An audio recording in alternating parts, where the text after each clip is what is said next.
I have decided to call my magazine Nesh Niche, the title coming from the Yorkshire Sheffield slang word nesh meaning cold, and the word niche meaning the coming together of a select group of people. This signifies that my magazine will bring together the interests of people in Sheffield and South Yorkshire as a selected audience, giving recommendations to the target audience of that area. My masthead design is classic and stylish, the colour being easy to look at and the style being aesthetically pleasing. It fits with the house style and theme of my magazine, being a creative magazine that doesn't follow the conventions of the general magazine, a pastiche to the style of magazines such as Lone Wolf and Interview.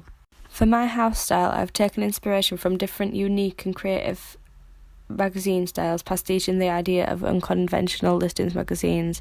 The main colours of my magazine will be red and yellow, then being complementary colours would make my magazine aesthetically pleasing while also being vibrant.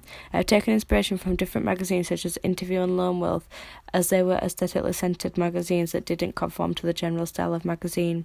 The colour of Clash is a main inspiration for my front cover design. This tone style gives a unique and fun effect I would like to pastiche for a similar effect.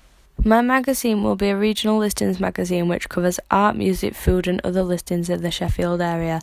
My magazine is based for the Sheffield area and will be targeted towards both men and women over 18 years old who have disposable income and would be grouped into the mainstream as an explorers in terms of psychographics, meaning that they are domestic and sentimental but also seek creativity and individualism.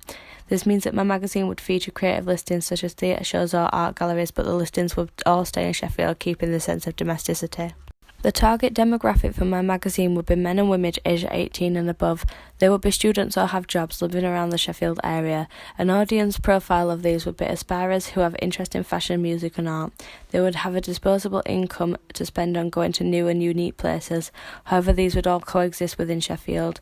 The audience would live in South Yorkshire and would have easy access to Sheffield. My magazine would fit into a niche audience nationality. However, for the area of the magazine would be specifically targeted to, it would be mainstream and aimed towards a large audience of readers, being inclusive for lots of people. For the frequency my magazine would be published, I decided to make it often, as if it was only every so often it would mean that people would feel as if they were missing out on new listings and events. For example, if I was to make an annual magazine, it would be very hard to fit the best listings in. So from this, making my magazine a monthly magazine would mean the readers are more likely to not forget about my magazine and would mean that there would be different things to talk about every issue, giving the reader new listings to view each month. My magazine would be free, as this means it is easily accessible for everyone to read or pick up. I would also locate my magazine in places which are frequented by the general public, specifically people who would read my magazines and my target audience. From this, it is decided that I will place my magazine in university receptions as students who are part of my demographic would frequent there, and it would be easy for them to pick up and read or take it with them.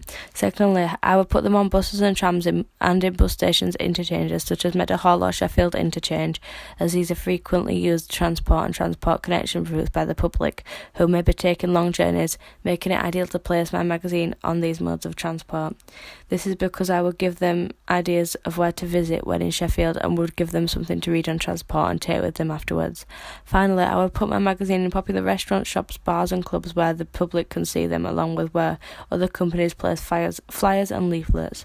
I would do this as it would be easy for the public to get a hold of one of my magazines, and that because the places they are located are popular, they would be passed by and looked at regularly. My magazine is focused on the target demographic which value creativity, discovery and experience. This means that my listing will feature around creative events such as music and art, and would also feature mainstream listings too, such as shopping and sales, to not be too esoteric. My contents will be things which would be perfect for days off and would likely be either an event happening only in that week or would be recommended as a fun outing. For my cover, I will use the main image of a female model with the effect of torn pages laid over it as to act as three-dimensional and creative cover image, pastiching the unconventional magazine design. My magazine cover would avoid the theory of male gaze by Laura Mulvey, as even though it features a female model, she will not be used to play towards the idea of women being sexual objects, meaning that the model is only used to reflect a non-conventional magazine style. For my contents, I have decided to design a double-page spread in which the contents are designed similar to a news/TV guide would be designed using columns and key images to of the main or more interesting listings as a highlighted feature. I would use images such as shops or art. I will also find unique or interesting ways to take the pictures so that they seem creative and look exciting to the reader. For my advert, I have the idea of using a brightly coloured image of products / a product with a humorous caption as a resemblance to how some adverts or companies have done recently.